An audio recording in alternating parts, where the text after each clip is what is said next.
También con la grabación para tener respaldo. Bien. Hola, muy buenas tardes a todas las personas que se están sumando a la presentación. Buenos días, dependiendo del lugar donde estén. Veo varios nombres dentro de nuestro chat, así que muchas gracias a todos por sumarse. Mi nombre es Leoncio Cabrera y junto a Javier y Catalina soy uno de los organizadores de GeoCharlas TCubo, donde hoy día tenemos nuestra presentación número 30. Así que antes que todo quisiera agradecerle a toda la gente que se suma hoy, a la gente que se ha sumado en el tiempo, a la gente que ve las presentaciones en YouTube, porque estamos súper contentos de los logros que hemos alcanzado, y esto sin lugar a dudas ha sido gracias a la comunidad, eh, ha sido gracias a todos ustedes que hemos podido mantenernos a lo largo del tiempo, porque 30 presentaciones son 30 semanas del año. Entonces los últimos 6 meses la verdad es que hemos trabajado de forma continuada, y cada viernes hasta ahora hemos podido tener una presentación, y sin lugar a dudas eso no podría ser sin la comunidad, que es para quien esto está organizado. Así que muchas gracias por eso. El día de hoy tenemos a Claudia Pavés Orrego, ya, quien es física de la Universidad de Chile, donde posteriormente obtuvo su doctorado en geología. Y actualmente Claudia está realizando un postdoc en el Servicio Geológico de Noruega, y el día de hoy nos trae la charla número 30 de este ciclo de charlas denominado Modelos transdimensionales y energía friccional. Dos nuevas aproximaciones utilizando telesismicidad y eventos intraplaca en la zona sur de Noruega. Así es que Claudia, muchas gracias por estar aquí en nombre del equipo y de las personas, y la presentación ahora es toda tuya. Gracias por todo. Ok, bueno, primero les quiero dar las gracias a ustedes por la invitación, porque me parece una iniciativa súper interesante, súper interesante. Estuve revisando algunas de las charlas y en realidad son temas que en otros contextos tampoco habrían sido de fácil acceso, y uno conoce más investigadores, entonces muy bueno. Entonces voy a partir con mi charla. En esta ocasión quise dividir la charla en dos partes, ¿sí? Porque la sismicidad noruega es una sismicidad que es bastante interesante y se pueden hacer muchas cosas. Ha tenido un desarrollo eh, exponencial, diría yo, durante las 2 últimas décadas, y aún así hay muchas metodologías que todavía no se han utilizado. Y estos modelos transdimensionales, que más adelante voy a explicar qué son, en conjunto con la energía friccional, nos permiten aproximarnos de dos maneras, ya sea a la utilización de la telesismicidad en Noruega o también de la sismicidad intraplaca. ¿Sí? Entonces, tal como les mencionaba, la sismicidad es una sismicidad muy particular, porque pese a que por muchos años se dijo que era una sismicidad que no podía ser utilizada como, por ejemplo, para modelar, para realizar modelamientos, inversiones, en realidad es una sismicidad que es bastante característica. De hecho, Noruega registra la mayor cantidad de sismicidad en toda la zona de Europa del Norte. Es la sismicidad más alta y tiene una magnitud baja, intermedia, en general entre, por ejemplo, 0.5 y 4 en magnitud de momento. Es estrictamente intraplaca, onshore y offshore, y es mayormente superficial. En general, la mayoría de los sismos se registran hasta los 20 kilómetros de profundidad. Es muy extraño cuando hay un sismo que sea un poco más profundo, y si es así, lo más probable es que lo registremos un poco más mar adentro. Y con respecto a las relaciones de recurrencia, tenemos terremotos que son magnitud 5 cada 8 o 9 años, y eventos un poco superiores de magnitud 6 cada 90 o 100 años. Entonces, ¿a qué se debe esta sismicidad en Noruega? La verdad es que hasta el día de hoy se ha debatido bastante con respecto al origen de esta sismicidad, y no es muy claro por qué se produce.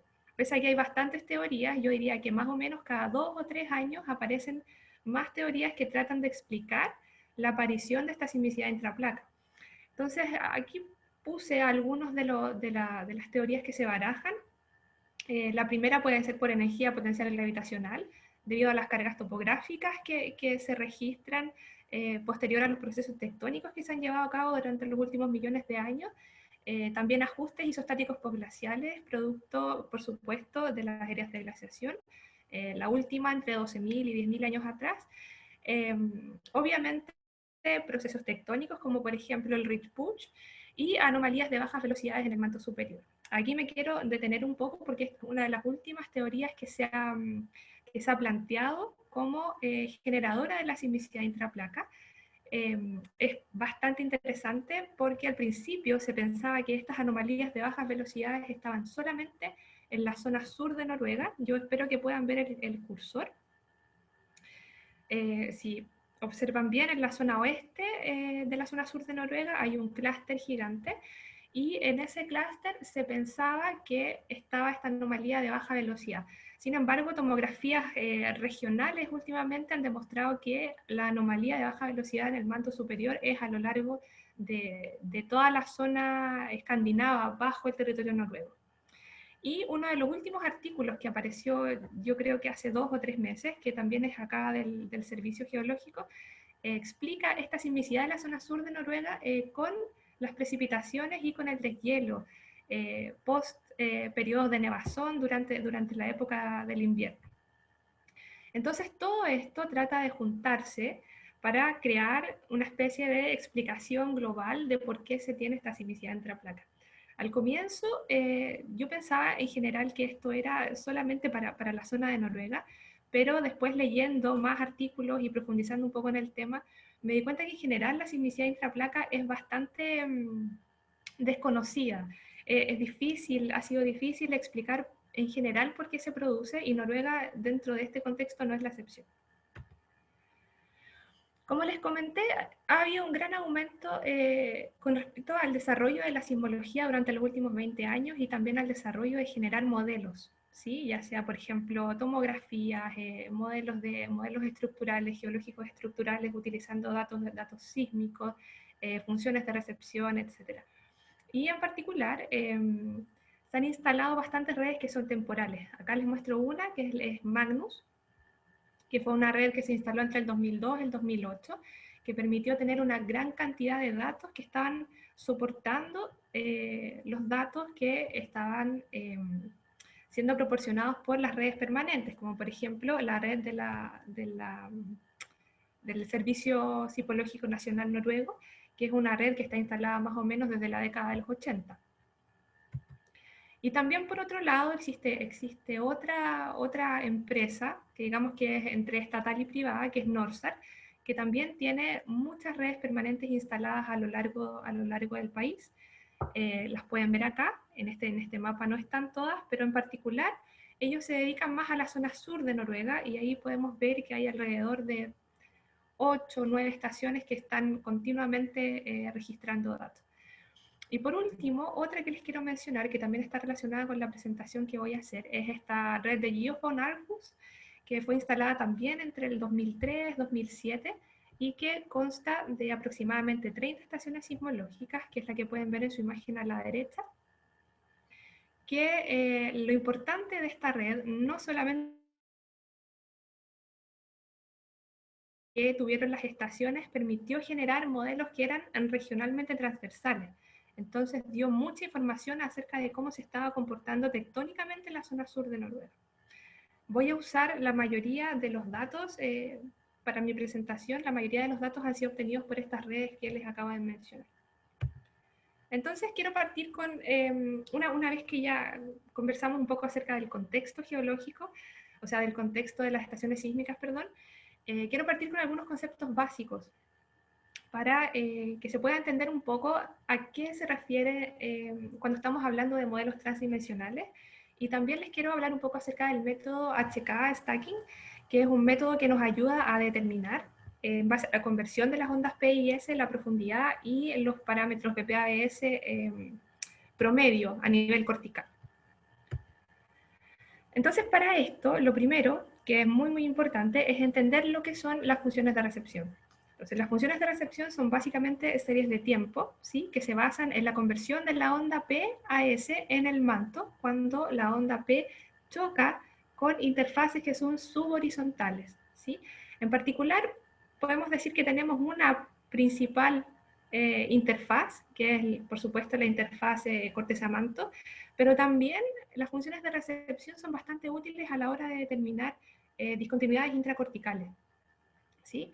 porque ya que podemos tener, por ejemplo, una discontinuidad que sea intracortical y que también sea subhorizontal. Si tenemos un cambio de densidad lo suficientemente notorio, nosotros podemos usar estas funciones de recepción para determinar el grosor de esas unidades. Y también, por supuesto, como tenemos esta reflexión en el manto, podemos determinar el espesor cortical. Entonces, en general, las funciones de recepción se obtienen con registros de telesismicidad en cada una de las estaciones que ya les mencioné, y para tener una buena imagen acerca de las estructuras y acerca de este espesor cortical, por supuesto los eventos tienen que estar heterogéneamente distribuidos para que podamos, digamos, mirar en todas las direcciones y hacer modelos en todas las direcciones, por decirlo de alguna manera.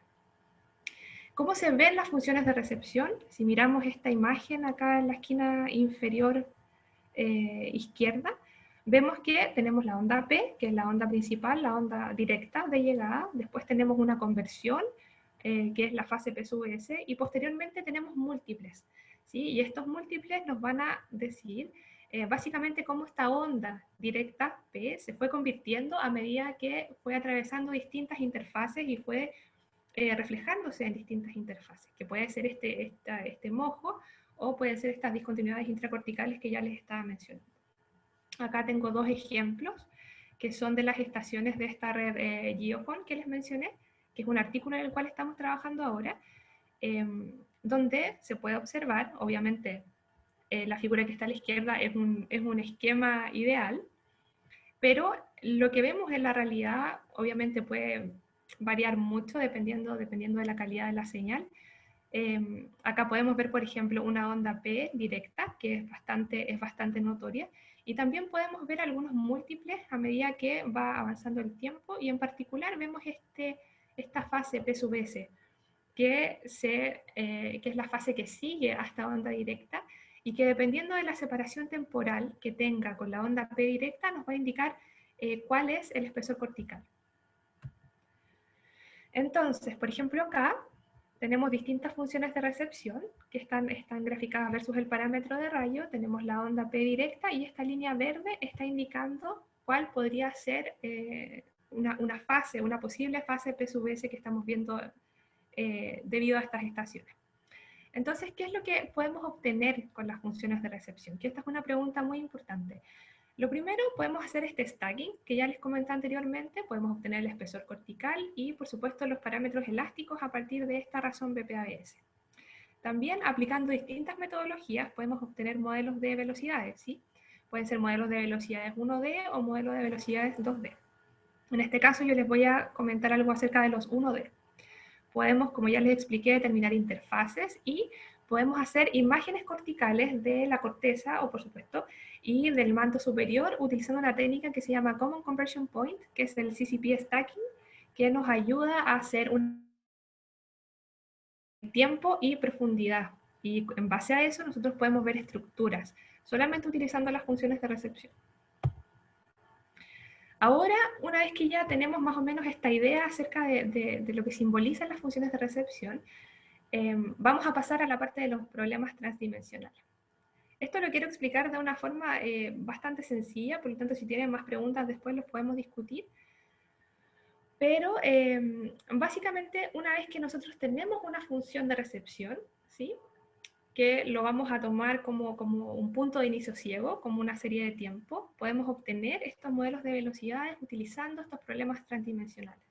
Entonces, en general, cada vez que nosotros realizamos un problema de inversión, nosotros sabemos que la dimensión de los parámetros es conocida, ¿cierto? La dimensión del espacio de modelo es una dimensión que nosotros sabemos los parámetros que queremos obtener, sabemos cuál va a ser esta matriz que va a definir este modelo, ¿sí? Pero en los problemas transdimensionales esto representa también una incógnita, ¿sí? Yo creo que la mejor manera de explicarlo con respecto a las funciones de recepción es mirar este diagrama que tenemos acá en la izquierda. Entonces, básicamente, lo que hacemos cada vez que realizamos, por ejemplo, una tomografía sísmica, es tener estas capas definidas y tener un modelo de velocidad en cada una de estas capas, ¿sí? Nosotros sabemos más o menos cómo se comporta esta grilla tridimensional. Sin embargo, en un problema transdimensional, lo que vamos a tener es una estructura que es variable y que va siendo determinada de una forma bayesiana, ¿sí? Para obtener los parámetros que nosotros queremos determinar. Entonces, por ejemplo, en este caso, lo único que nosotros necesitamos como input para el problema transdimensional es un valor mínimo y un máximo de la velocidad B sub S. Necesitamos un promedio de BPABS, ¿sí? Que nos va más o menos a determinar cómo se comporta elásticamente la corteza. Y después el modelo va a ir resolviendo y decidiendo de una forma probabilística cuántas capas son las que mejor se adaptan a la función de recepción y cuál es la velocidad que tienen esas capas en la función de recepción. Entonces, no es algo que definamos desde el principio, es algo que se va generando modelo a modelo y posteriormente se va realizando un ensamble de todos estos modelos para dar un espacio de probabilidades que nos va a indicar cuál es el modelo más probable, ¿sí? Entonces, acá tenemos una imagen del paper donde primeramente apareció este tema de los modelos transdimensionales en geofísica utilizando funciones de recepción, que es un paper de Baudin del 2012. Entonces, como les comenté, acá tenemos este ensamble de modelos, que son estos grises que están acá por el costado, y cada uno de ellos presenta distintas interfaces, ¿sí? Que fueron las interfaces que el problema transdimensional determinó que eran los lugares donde tenía que cambiar la velocidad. Incógnita al principio, nosotros no sabíamos cuántas capas ni qué velocidad tenía. Pero después, cuando tenemos muchos modelos, miles de modelos, tenemos un ensamble de estos modelos y generamos una especie de modelo promedio, ¿sí? Y este modelo promedio es el que nos va a indicar más o menos cuáles son las transiciones y las interfaces que nos van a demarcar cuántas capas de distinta velocidad o cuántas capas de velocidades significativas tenemos en la corteza o en el manto superior. Con respecto al stacking, ¿sí? Una vez que ya tenemos más o menos claridad de lo que estamos generando con estas funciones de recepción, con los modelos transdimensionales, podemos entrar a este espacio de profundidad versus BPABS, que nos va a decir un poco la estructura general de la corteza. Entonces, esta separación temporal entre las fases P y PS, que ya les mencioné anteriormente, nos permite estimar este espesor cortical y, por supuesto, utilizando un parámetro de radio acorde, también podemos obtener este BPABS. Entonces, tal como se producen los modelos transdimensionales, ¿sí? Este no es un problema transdimensional, pero digamos que también se expresa en forma de espacio, vamos a tener un probable espacio de soluciones. Entonces, tal como ustedes pueden ver acá, tenemos soluciones que están un poco más esparcidas, por decirlo de alguna manera, pero hay una zona donde la probabilidad es muy alta, que está marcada con esta cruz en el centro. Y esa cruz en el centro nos indica cuál es el BPABS versus el espesor cortical, que son más probables. Esto se conoce como diagrama de contorno, ¿sí? Entonces, una vez que ya están más o menos todos los conceptos básicos claros, voy a partir con dos ejemplos en los cuales se utilizó modelo transdimensional en Noruega, utilizando funciones de recepción, y también el stacking, que son dos métodos que están yendo ahora complementarios para generar modelos. Entonces, el primer caso es en la zona suroeste de Noruega, en una zona que se llama Western Ice Region, que es una zona que es bastante compleja tectónicamente, porque hace más o menos 415, 400 millones de años atrás hubo un proceso orogénico, después hubo un proceso extensional y posteriormente hubo otro proceso orogénico. Por lo tanto, hasta el día de hoy se pueden observar en las imágenes, en las tomografías, por ejemplo, se pueden observar trazas de lo que ha sido este proceso y la subducción que ha estado relacionada. Entonces, básicamente tenemos lo que les comenté en este marco tectónico. Estamos acá en la zona oeste, ¿sí? Y en esta zona es donde están instaladas las estaciones que les comenté en un principio, que son estas estaciones de Geofond de la Universidad de Aarhus. Entonces, en esas estaciones se registraron durante el 2002 y el 2008 una gran cantidad de sismos, ¿sí? En particular, para las funciones de recepción, como ya les mencioné, estamos utilizando telesismicidad. Ahora bien, acá es muy importante decir que las estaciones pueden registrar una gran cantidad de sismicidad local y de telesismicidad, sin embargo, no toda puede ser utilizada, ¿sí? Porque una vez que uno analiza las trazas y que empieza con el procesamiento de datos, uno se da cuenta de que hay muchas trazas que tienen mucho ruido. Por lo tanto, esa es la razón por la cual, utilizando un gran número de eventos grabados, digamos, registrados, no todos pueden ser utilizados. Entonces tenemos un número total de eventos que puede bordear los 150, 160 eventos en un periodo corto, ya que son estaciones temporales. Sin embargo, de esas, solamente se puede utilizar un número que es bastante acotado de esta base de datos que nosotros tenemos. Y además de eso, una vez que se ha realizado este filtro con respecto a las estaciones que pueden ser utilizadas, de ahí hay que volver a filtrar para ver que las estaciones, o sea, que las funciones de recepción sean funciones de recepción que realmente nos estén mostrando una señal clara, ¿sí? Que sea una serie de tiempo clara. Entonces, tal como les mostré anteriormente, teníamos dos perfiles acá, el perfil norte, NN', que lo estoy mostrando con el cursor ahora, y el perfil sur, SS'. En general, primero aplicando la metodología HK, que ya les expliqué, tenemos profundidades en ambos perfiles que son bastante homogéneas, por decirlo de alguna manera, lo cual coincide bastante bien con investigaciones previas que se han realizado en la zona, en la cual se indica que la transición corteza, manto y el espesor cortical es bastante homogéneo, no varía demasiado a lo largo de todo el territorio noruego, podríamos decir. Obviamente hay ciertas anomalías, podemos tener algunos reflectores en el manto superior o, por ejemplo, podemos tener zonas de mayor profundidad, pero en general es una estructura que es bastante estable. Y con respecto al parámetro de PABS, también podríamos decir que es algo bastante estándar, que siempre bordea entre los 1.6 y los 1.8 como máximo en algunos casos para esta zona de estudio. Entonces acá hay que notar algo que es muy importante. Si bien el stacking nos está dando una solución que es bastante estable, y podemos ver acá, por ejemplo, en el perfil norte, profundidades que son bastante similares, incluso considerando el error, al hacer la inversión con los modelos transdimensionales podemos obtener otras cosas. Entonces lo entretenido de esto es que podemos complementar los resultados para poder analizar de mejor manera lo que está pasando a nivel tectónico. Una vez entonces que obtuvimos estos parámetros HK, pasamos a la inversión transdimensional. Y tenemos los modelos de velocidades, que por supuesto, una vez que invertimos esta función de recepción, nos arrojan resultados que son, por supuesto, coherentes con la profundidad, con el espesor cortical que obtuvimos a través del stacking. Sin embargo, si se fijan, esto es bastante homogéneo para el perfil sur, pero no es tan homogéneo para el perfil norte. ¿Sí? Tenemos este mojo, tenemos esta discontinuidad. Sin embargo, en una de las estaciones, nosotros encontramos que es la estación que está más hacia el oeste del área de estudio, ¿sí? La voy a mostrar mejor, es la primera estación, es esta que está por acá. Más hacia el oeste de la zona de estudio, tenemos una anomalía bastante extraña en las velocidades. Invertimos un montón de veces, miles de veces, probamos también miles de modelos, y tenemos esta anomalía de bajas velocidades que está muy cerca de esta transición corteza-manto.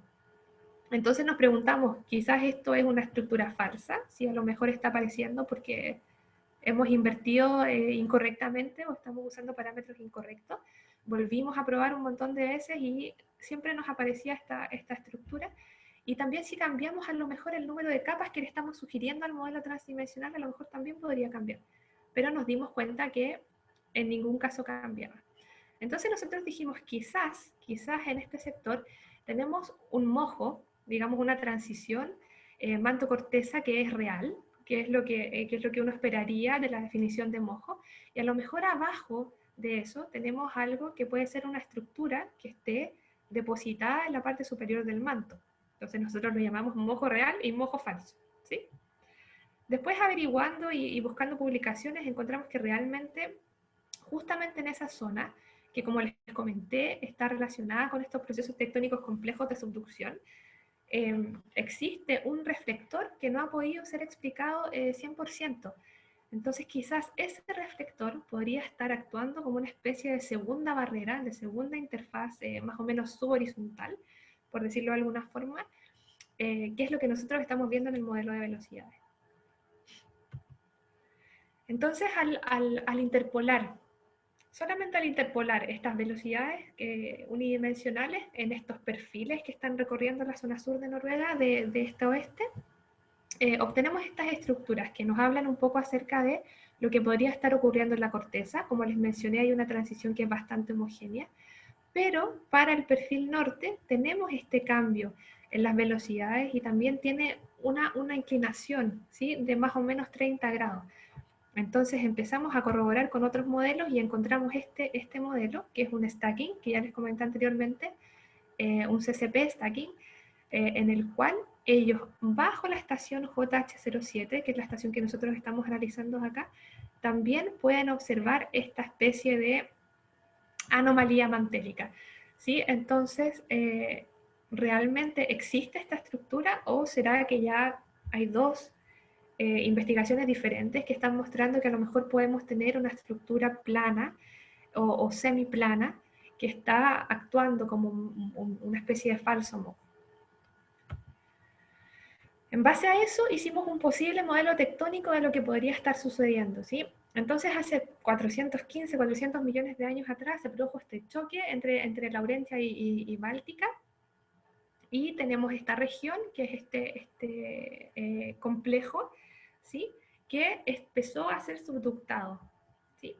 Entonces teníamos un segmento que posteriormente el proceso de la subducción se rompió, y posteriormente cuando comenzó este proceso extensional, esto comenzó a exhumar, dejando una especie de cuña mantélica, que es lo que podría estar siendo reflejado tanto en el modelo de velocidades 1D que nosotros tenemos, así como en este CCP stacking de este autor que te mostré anteriormente, que es lo que estamos viendo por acá. Entonces lo que nosotros estamos interpretando por el momento es que tenemos esta zona de la corteza en el cual el modelo de velocidades se comporta de una manera bastante estándar, ¿sí? No hay grandes variaciones, no hay grandes anomalías de altas o bajas velocidades. Después tenemos esta anomalía de bajas velocidades que podría corresponder a esta cuña, y posteriormente volvemos a tener este slab, este segmento en el cual estamos viendo este falso mojo donde la onda se está volviendo a reflectar de alguna forma, ¿sí? Bueno, eso con respecto a lo que corresponde a un modelo regional, ¿sí?, que es un modelo bastante extenso, más o menos 1000 kilómetros, lo cual ya podría entrar en el ámbito de usar un modelo transdimensional de forma regional en Noruega, que es algo que por el momento nunca se ha hecho. Y ahora les voy a mostrar el segundo caso, que es algo mucho más local, y con esto quiero enfatizar que este tipo de modelos se pueden utilizar ya sea en escalas regionales o en escalas locales que son muy pequeñas, ¿sí?, que esta es alrededor de 80 kilómetros. Entonces esta es una zona milonítica que se conoce como la zona miosa, en el área de Hedmarken, que esto está más hacia la zona este, está en esta zona, y anteriormente nosotros estábamos acá, ¿sí? Teníamos procesos más complejos, ahora estamos un poco más hacia el interior, donde ya vemos, por ejemplo, formación de cuencas sedimentarias respecto a estos procesos orogénicos. Entonces acá utilizamos esta telesismicidad. Acá no usamos tantos eventos, solamente usamos 50 eventos que se registraron entre el 2017 y el 2018. Como pueden ver, son muchos menos eventos y el tiempo de registro también es más corto, de los cuales tomamos un subconjunto de nuevo, por lo que ya les expliqué, de 20 eventos de magnitud mayor a 6, que es lo que se usa para las funciones de recepción. Y por supuesto, con distancias epicentrales lejanas, entre 30 y 90 grados, y el parámetro de rayo fue calculado independientemente para cada uno de los eventos. Si se fijan en este diagrama que tengo acá a la derecha, que estoy mostrando con el cursor ahora, los pocos eventos que utilizamos están realmente heterogéneamente distribuidos. Y esa es una de las cosas que tenemos que buscar al realizar análisis de telesismicidad cuando queremos analizar los rayos de buena manera, por decirlo de alguna forma. Entonces, como ya les comenté, estamos en esta área, y en esta área tenemos una red permanente de NORSAR, de este Norwegian Seismic Array, que les mencioné, que son 7 estaciones de banda ancha, de tricomponentes, que están continuamente registrando sismicidad desde la década de los 80. Entonces, ¿qué es lo interesante de esta zona? Lo interesante no es solamente que estamos más o menos hacia el interior, por lo tanto estamos saltando los procesos tectónicos grandes, sino que también tenemos una cuenca.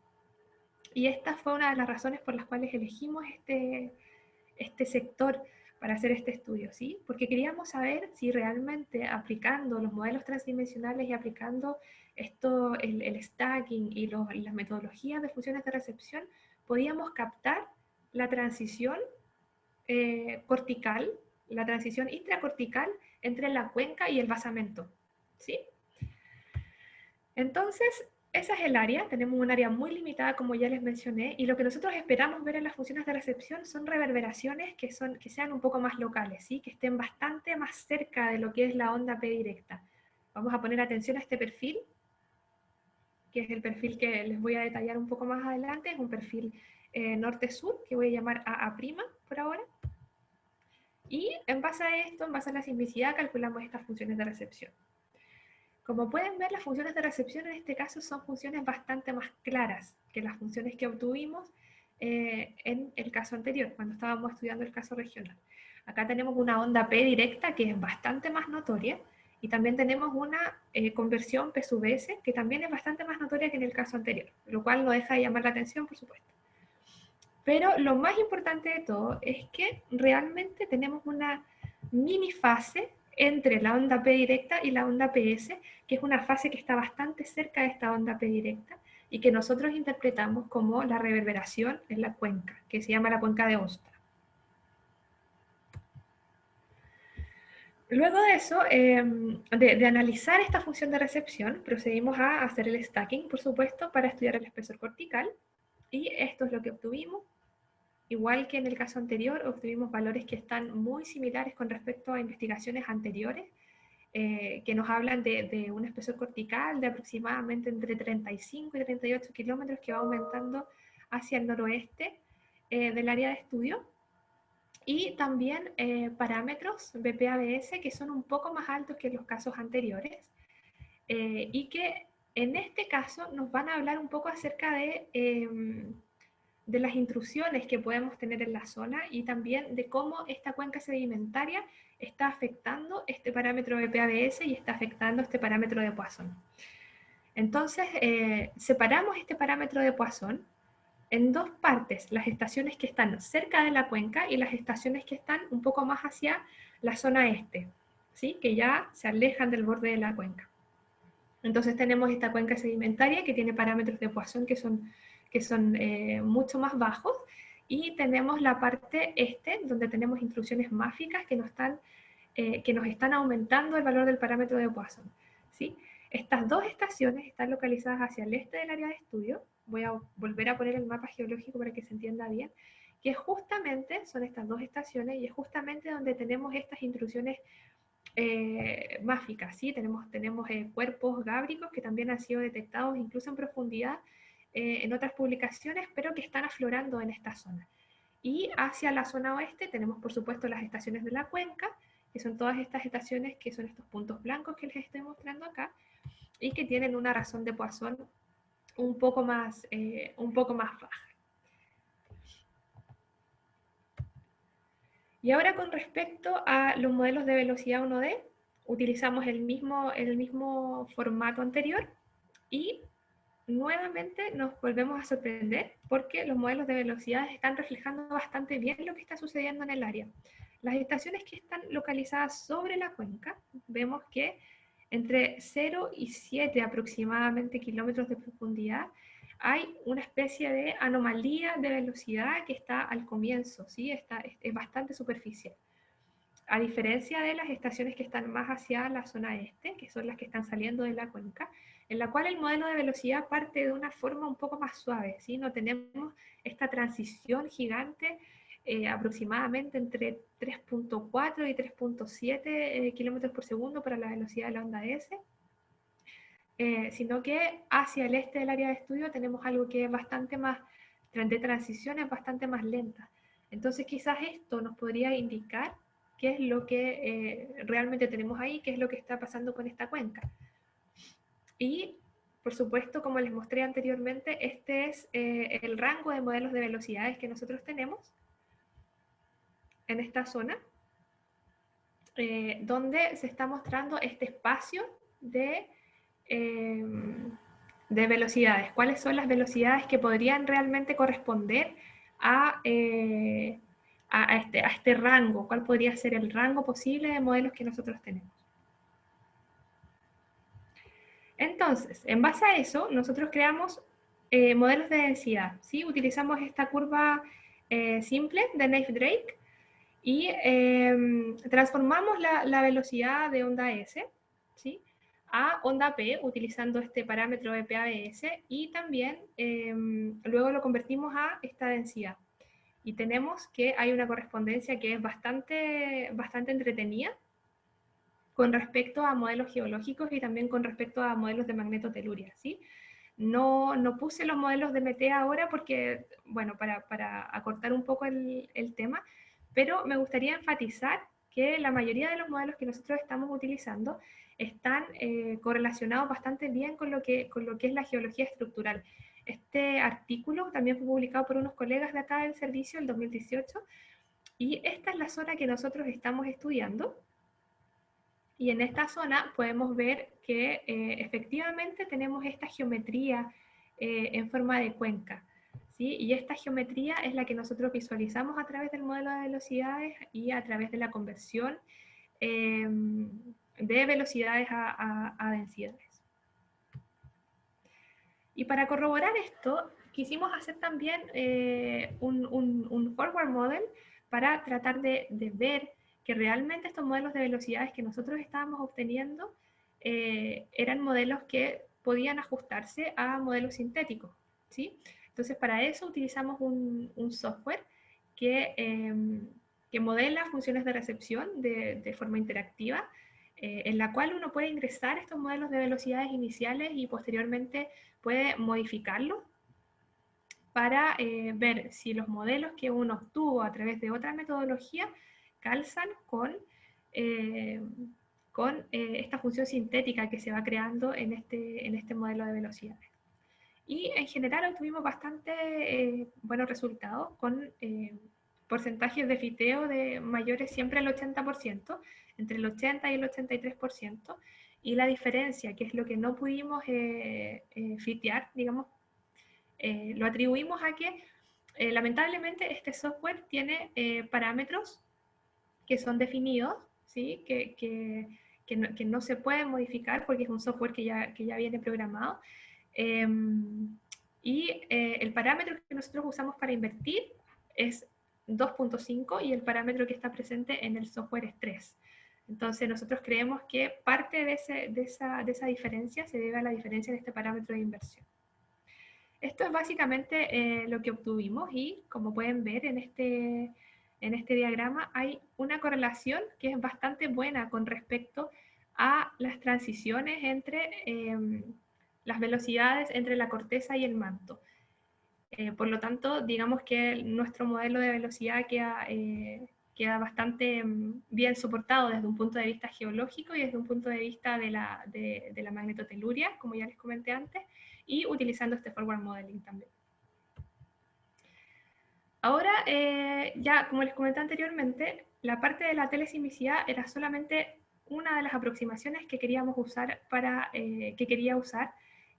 presentarles, pero también les quiero presentar un poco acerca de lo que estamos realizando con la sismicidad intraplaca, ¿sí? Y esta sismicidad intraplaca la estamos usando para estimar energías friccionales y energías de fracturamiento que nos permitan más o menos dilucidar de alguna manera qué es lo que está pasando, por qué se está generando esta sismicidad intraplaca.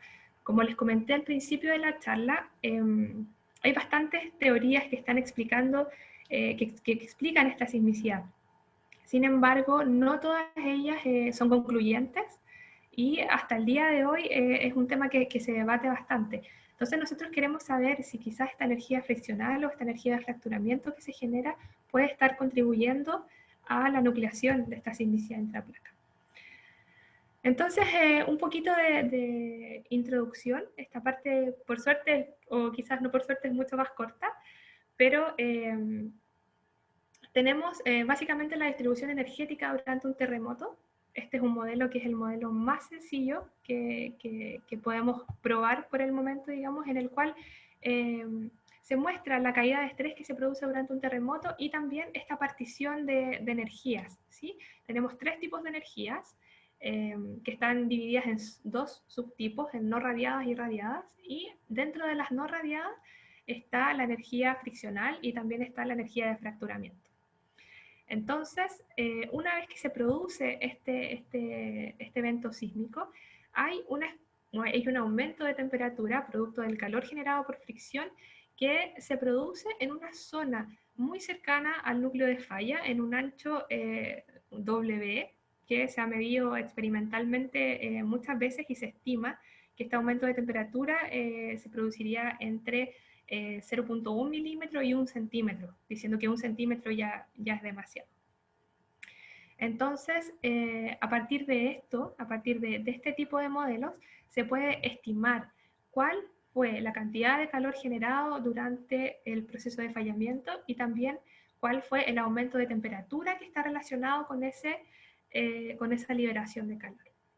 Y es importante mencionar en este punto que la energía friccional, asimismo como el aumento de temperatura, no puede ser resuelto a través de los sismogramas, ¿sí? Porque es algo que está invisible a una señal.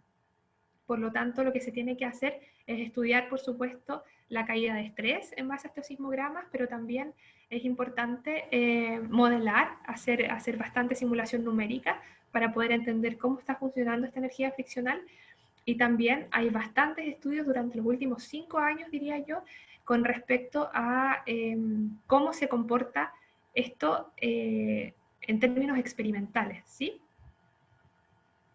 Entonces tenemos ahora ya no la telesismicidad gigante que teníamos anteriormente, no esta telesismicidad de alto grado, sino que tenemos muchos eventos intraplaca que están distribuidos en el margen de la zona sur de Noruega, ¿sí? Y acá también hay unos simbolizados con unos puntos blancos, eventos antiguos, ¿sí? Sismicidad histórica, perdón, que también se produjo en la zona sur de Noruega. Entonces, en base a esta sismicidad que les mostré anteriormente, es que se puede estimar cuál puede ser el aumento de temperatura debido a esta sismicidad intraplaca, ¿sí?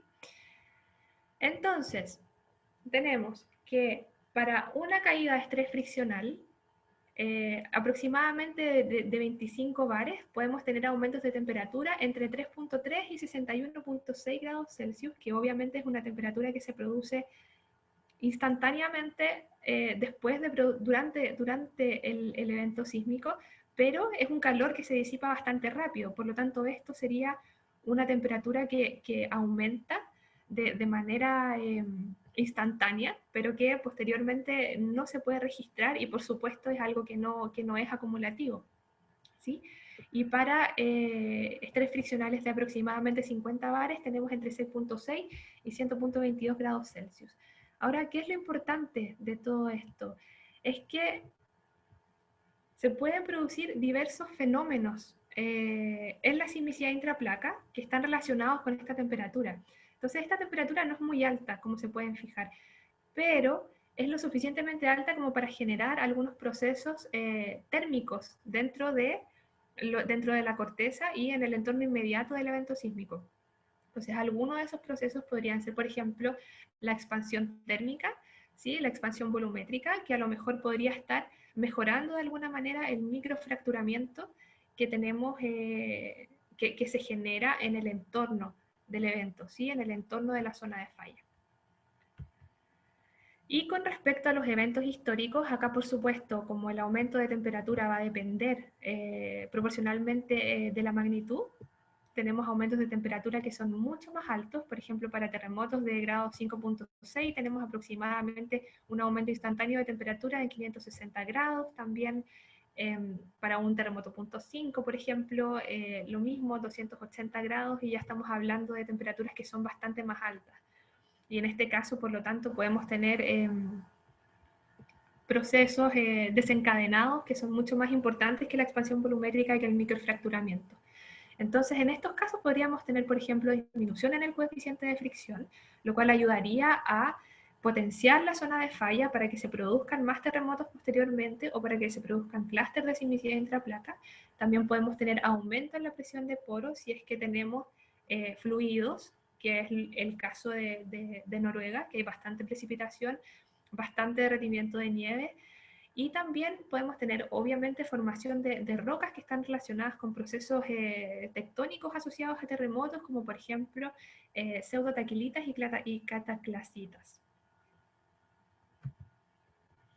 Entonces, una vez que ya estimamos esta temperatura, queremos saber cómo se comporta esta energía friccional, ¿sí? Entonces, la energía friccional obviamente está distribuida de acuerdo a la localización de los terremotos, va disminuyendo con la profundidad. Por lo tanto, entre los 0 y los 10 kilómetros es bastante alta, alcanzando 1.5 por 10 a las 12 joule aproximadamente, y después va disminuyendo a medida que va aumentando la profundidad. ¿Qué nos dice esta energía friccional, básicamente? Nos dice que tenemos una cierta cantidad de energía que está disponible para obviamente no para ser almacenada, pero sí para explicar qué es lo que está sucediendo, ¿sí? Y qué pudo haber sucedido anteriormente con respecto a terremotos de magnitud más alta. Entonces, por ejemplo, en este gráfico estamos calculando y comparando la energía friccional con respecto a sismicidad intraplaca en la zona oeste de Noruega versus terremotos históricos que se produjeron también en el oeste de Noruega. Y vemos que la energía friccional es mucho más alta en el caso de la sismicidad histórica. Por lo tanto, es lo que podemos liberar, digamos, con una sismicidad intraplaca que es continua versus lo que se puede liberar en energía friccional con un solo terremoto de gran magnitud, hay bastante diferencia. Si interpolamos esta energía friccional, ¿sí?, que se está produciendo por esta sismicidad intraplaca, y hacemos una interpolación simple, una interpolación 2D, podemos observar que hay distintos pics de energía friccional que se están distribuyendo en la costa de Noruega. Y en particular tenemos un pic de energía friccional que está en la zona oeste, muy cerca de donde estudiamos las primeras estaciones, con el modelo transdimensional, si lo recuerdan. Y tenemos bastante energía friccional que está acumulada en esa zona, y también, por supuesto, debido a la localización de la sismicidad en toda la costa. ¿Qué es lo importante de esto y qué nos hizo fijarnos en esta interpolación y en hacer esta especie de sumatoria general acerca de la energía friccional? Es que lo comparamos con los flujos de calor cortical. Queríamos analizar qué es lo que estaba pasando en el ámbito de las temperaturas en general. Entonces vimos que nosotros teníamos estos aumentos de temperatura, esta energía friccional, y queremos saber qué es lo que pasa con este flujo de calor natural que está presente en la corteza. Entonces encontramos que hay una especie de matching, de coincidencia, que es bastante importante, ya que justamente en la zona donde tenemos esta energía friccional alta acumulada, también tenemos altos flujos de calor, ¿sí?, que también se están distribuyendo en el margen noruego. Entonces estamos pensando que obviamente estas son preguntas abiertas, y es válido mencionar que todavía estamos en el proceso de discusión de esto, acerca de cuál sería la influencia bidireccional que podría existir entre esta actividad sísmica intraplaca y el flujo de calor cortical que nosotros estamos observando. Y efectivamente, en investigaciones anteriores se ha mostrado que altos flujos de calor están relacionados con actividad de tipo clúster. Entonces, queremos saber si esta actividad intraplaca está afectando realmente los flujos de calor y si al mismo tiempo estos flujos de calor corticales están afectando o están nucleando de alguna manera, ayudando a nuclear sismicidad intraplaca y clústeres en un breve espacio temporal. Y al mismo tiempo nos preguntamos por qué la sismicidad está tan bien distribuida en la zona sur de Noruega y también en la zona norte, que es algo que no estoy abarcando en esta presentación. ¿Por qué está tan bien distribuida y tan bien localizada? Y los registros durante los últimos 30 años muestran exactamente la misma localización. Y es que en base a esta energía friccional y a esta partición de energías quisimos también medir la energía de fracturamiento. Y nos dimos cuenta que usando distintas leyes empíricas tenemos una energía de fracturamiento que es bastante menor a lo que es la energía friccional y a la energía de las ondas radiadas, digamos, a la energía per se del terremoto. Entonces, ¿qué nos dice esto? Básicamente nos está hablando que la energía de fracturamiento no es lo suficientemente alta para crear más superficies de falla o para llegar a extender esas superficies de falla, ayudando a que la sismicidad intraplaca nuclee en otros sectores. Y esa podría ser, digamos, una de las razones por las cuales la sismicidad tiene este patrón tan estándar y no vemos sismicidad intracortical ni clústeres apareciendo en otros sectores que no sean los que ya tenemos definidos. Entonces, como conclusiones, los ejemplos mostrados en la zona suroeste y sureste de Noruega fueron realizados en base a distintos números de eventos, tal como les expliqué, aproximadamente 150 y 50 para la zona oeste y para la zona este, y las imágenes son bastante nítidas en ambos casos, incluso filtrando bastante con respecto al ruido, con respecto a las señales de alta calidad, etc.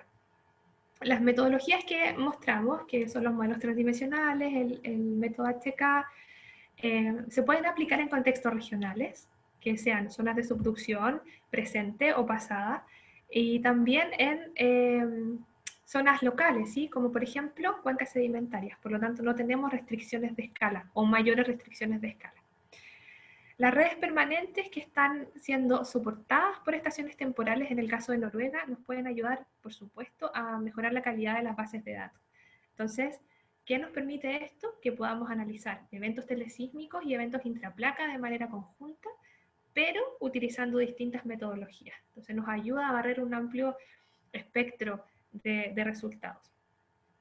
Y con respecto al segundo tema, una de las principales conclusiones es que, por supuesto, hay preguntas abiertas con respecto a esta nucleación de sismicidad temporal y espacialmente en la zona sur de Noruega, y que quizás puedan ser parcialmente respondidas estudiando un poco más en profundidad esta energía friccional y esta energía de fracturamiento, en conjunto, digamos, con estos factores de primer orden que ya les mencioné, que son factores un poco más tectónicos, de campos de estrés, etc.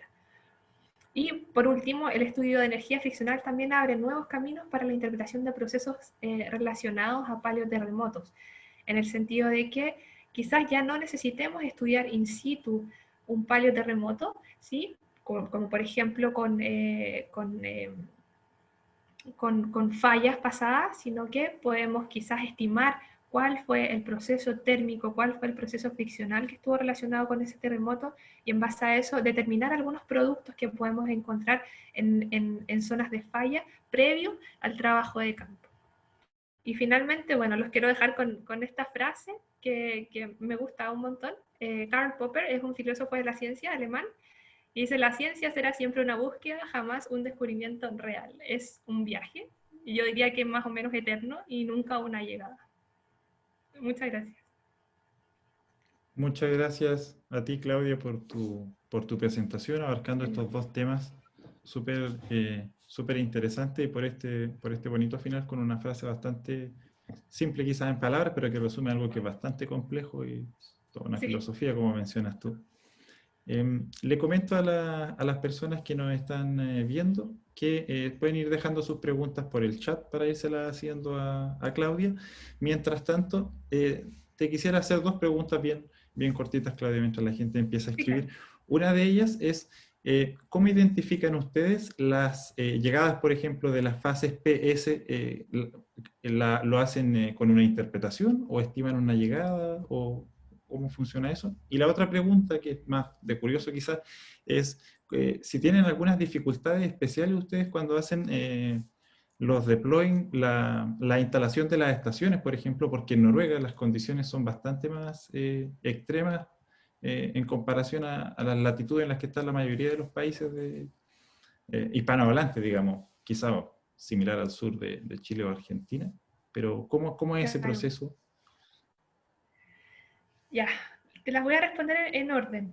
Ya, mientras van Primero, escribiendo. tema de la determinación de las fases. Lo que uno hace es tomar primero este registro continuo de telesismicidad, ¿sí? Entonces, el primer paso es la detección del evento, ¿sí? Obviamente lo podemos identificar por la frecuencia, la duración. Entonces, identificamos el evento y lo primero que se hace es simplemente establecer la llegada de la onda P, ¿ok? Ya, Y en base a eso se determina una ventana temporal de análisis dentro del sismograma, que por supuesto tiene que ser filtrado, tenemos que sacar el ruido, etcétera, etcétera, aplicarle filtros en los extremos, etcétera, y solamente con la onda P se realiza una deconvolución, ¿sí? Y esa deconvolución te va a permitir encontrar esta transformación de esta, digamos, conversión de la onda P a la onda PS.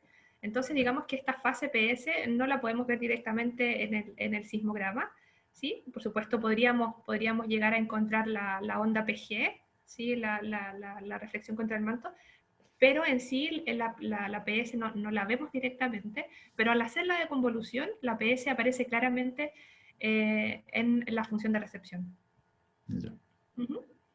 Gracias. Y con respecto a lo de las estaciones sismológicas, yo ahora recién, hasta el momento he estado procesando datos y escribiendo artículos, etcétera, etcétera, pero ahora recién estamos postulando un proyecto más o menos grande en el cual yo voy a participar en la instalación de las estaciones, por lo tanto no tengo experiencia personal en eso, pero sí te puedo comentar que de acuerdo a lo que he conversado con mis colegas es bastante difícil porque hay que, por supuesto, instalar las estaciones en periodos en los cuales no haya clima extremo.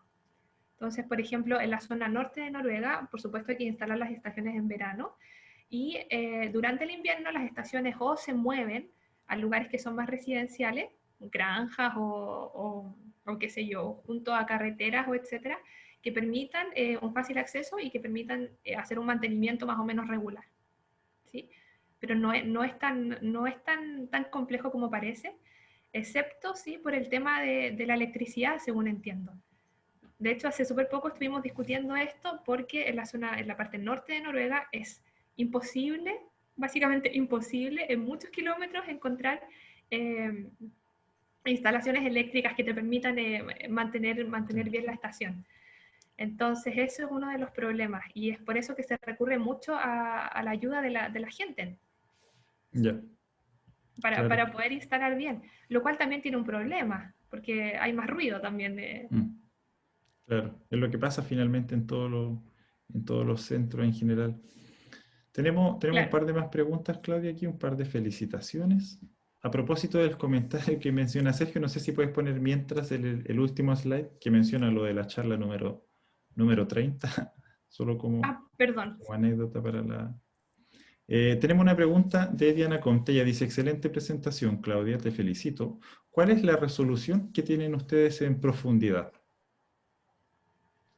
La resolución que estamos ahora teniendo en profundidad es de 5 kilómetros en la mayoría de los modelos, pero eso lo redujimos bastante porque cuando probamos este forward model nos dimos cuenta de que habían capas de 2 kilómetros o de 1 kilómetro que estaban resueltas en el modelo directo, pero no resueltas en el modelo inverso. Entonces partimos con una resolución de 5 kilómetros y después lo acortamos a una resolución de 1 kilómetro para la inversión transdimensional. Ya, Pese a eso, pese a que lo acortamos, aún así en el modelo directo aparecían capas que nosotros no éramos capaces de ver en el modelo inverso. Entonces yo creo que también depende mucho de la correlación que hay entre ambos modelos. Pero por ahora estamos trabajando con 1 kilómetro, lo cual aumenta un poco los errores, las incertezas. Ya. En la misma línea comenta Diana, si se puede reducir esa resolución con sismos locales. Um, yo creo que se podría, sí, yo creo que se podría reducir. No veo bien, no veo bien cómo utilizar el sismo local, digamos, para la función de recepción per se, porque necesitamos esta diferencia temporal y necesitamos que la onda tenga un ángulo de entrada bastante plano para poder captar la señal. Entonces, cuando tenemos más sismicidad local y redes que son un poco más cerradas, los ángulos son bastante agudos. Entonces, yo no sé si realmente la función de recepción se podría crear en base a eso. Tendría que averiguar mucho más la verdad. Pero una de las intenciones, digamos, de también mostrar esta charla y mostrar dos metodologías distintas fue básicamente que en algún punto estamos esperando mezclar todo de alguna manera congruente, obviamente. Claro, esa es la idea. Sí. Gracias por tu respuesta, Claudia. Tenemos otra pregunta acá de Javier Ojeda. Muchas gracias por la presentación y su pregunta es con respecto a la parte B de la charla. Pregunta él, ¿qué tan robustos son los catálogos o la detección de sismicidad intraplaca en toda la región para hacer el análisis de energía friccional y la comparación con los flujos de calor? Ok. Mira, esta es una súper buena pregunta, de hecho, porque el error en la sismicidad, al principio, durante la década de los 90 y más o menos al principio de la década de los 2000, era bastante alto. ¿Sí? Habían errores en términos de la localización hipocentral, habían errores que eran bastante altos y en algunos casos yo me encontré con errores de 10 kilómetros, 8 kilómetros, que ya era bastante para un área que no es tan extensa, digamos. Si bien son 2.000 kilómetros, 1.000 kilómetros, un error de 8 kilómetros era bastante significativo. Pero después, a medida que comenzó este auge de la sismología que yo les mencioné, se han probado distintos métodos. Entonces, según lo que yo tengo entendido, el servicio sismológico ahora está utilizando esta inversión a double difference para localizar, lo cual ayuda a que sismicidad que es de más bajo grado y que está localizada en forma de clúster tenga una localización más precisa. Digamos Ya, que están cambiando las metodologías y están aumentando en este caso la precisión con respecto a la localización hipocentral. se está mejorando. Sí, Qué bueno eso. bastante. Tenemos otra pregunta de Rodrigo Chi. Dice, hola Claudia, muchas gracias. En la última parte de tu presentación no me quedó tan claro cómo determinaste la temperatura. ¿Lo hiciste estimando la caída de estrés a partir de un análisis espectral en los datos? ¿O de qué forma? Sí. Lo que pasa, creo que no mencioné, esto era muy importante y no sé si lo dije, pero bueno, eh, existen unas ecuaciones que son bueno, digamos las ecuaciones de Kanamori, que Kanamori tiene ecuaciones para todo lo que uno se puede imaginar en el universo relacionado a la sismología, Sí, pero en particular también tiene unas ecuaciones que están hechas para determinar los cambios de temperatura. Entonces se determinan en base a esta caída de estrés, pero particularmente lo que uno hace es vincular el estrés estático que se produce durante el evento sísmico con el estrés friccional. ¿Cómo se vincula con el estrés friccional? Lo que uno hace es tomar básicamente el estrés tectónico inicial y en base al estrés tectónico inicial, que existe, por supuesto, en mi caso en la zona sur de Noruega, uno vincula el estrés estático con el estrés friccional y en base a ese estrés friccional se calcula el calor, ¿sí? Y obviamente el calor disipado durante el evento sísmico. Y obviamente también hay que tener en consideración el offset de desplazamiento que se produce y el área de falla, que es lo que puse acá en términos de función. Entonces, una vez que se tiene este estrés friccional, ahí ya podemos entrar un poco más hacia los coeficientes de fricción que están relacionados con el evento sísmico y en base a eso calcular el calor y, por supuesto, el aumento de temperatura. Ya, creo que ahí probablemente quedó muchísimo más claro. Tenemos Ojalá. una última pregunta de Catalina Morales Yáñez, que ella consulta con qué código software haces la inversión transdimensional.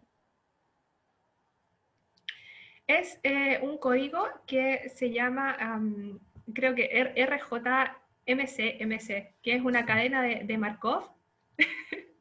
Se llama Markov Chain Monte Carlo Inversion, Ya. RJMC, que está basada en un método bayesiano, en un paper del año 2012. Creo que puse las referencias en algún punto, son estos artículos, por si los quieren usar en algún punto, estos artículos de Kalsich, que están ahí en las referencias. Sí. Y se basan en una inversión transdimensional 1D para velocidades de ondas sísmicas. Por lo tanto, lo que se busca con este código es generar estos modelos de velocidades de VS promedio. Yo igual, obviamente, puedo compartir después el nombre del código con ella, porque... Sí. Tiene el clásico nombre de un software de inversión. Por Diría supuesto. yo. Tiene el clásico nombre de software de inversión y en Fortran. Claro, Además, exactamente, con hartas mayúsculas. con Bueno, hartas mayúsculas. muchas gracias, Claudia, por tu presentación, por tus respuestas, por haber aceptado participar en esta charla número 30 y último de esta primera temporada, podemos llamar, de GeoCharlas TQO. Aprovecho de agradecerle a todas las personas que nos sintonizaron o que están participando hoy día de esta conferencia. Y les comento que, como habíamos mencionado previamente en los correos, esta es la última charla que vamos a hacer dentro de esta primera sesión. Llevamos 30 viernes consecutivos donde afortunadamente no hemos fallado ningún viernes y hemos tenido una presentación de tectónica, terremoto y tsunami. Le agradecemos un montón a la participación, a la gente que se conecta, a la gente que ve en YouTube, a la gente que comparte. Aprovecho de agradecerle a Javier Ojeda, a Catalina Morales Yáñez, que son las dos personas con las que empezamos esto, que no dudaron ni un segundo en sumarse a esta iniciativa. Y hemos tratado de hacer esto para la comunidad, por la comunidad y con la comunidad de Ciencias de la Tierra. Tenemos planeado iniciar una segunda temporada, pero dado que ahora en el hemisferio sur se vienen, digamos, las fiestas, igual que en todo el mundo, pero además viene el verano y un poco las vacaciones, parte la GEU la próxima semana, entonces decidimos hacer una pausa ahora en diciembre. Y les vamos a estar avisando por correo cuando vamos a retomar todas las presentaciones. Si alguien quiere participar de las presentaciones, si tiene el correo de alguien de habla hispana, basta con que hable español, no es necesario que sea de un país de habla hispana. Los invitamos a que nos envíe un correo con la información, si alguien quiere presentar, motivar a otra persona a presentar, si quiere colaborar de alguna forma con GeoCharla o que lo ayudemos con algún tipo de difusión. Toda la gente está invitada a hacerlo y nada, agradecer en nombre del equipo nuevamente y de todas las personas por estos 30 viernes que pasamos juntos y que esperamos que vengan por lo menos 30 viernes más con la segunda temporada. Así que gracias, Claudia, y espero que nos Muchas veamos gracias a pronto ustedes por la nuevamente. invitación. Que estén todos muy bien, nos vemos en la segunda temporada. Chao, muchas gracias.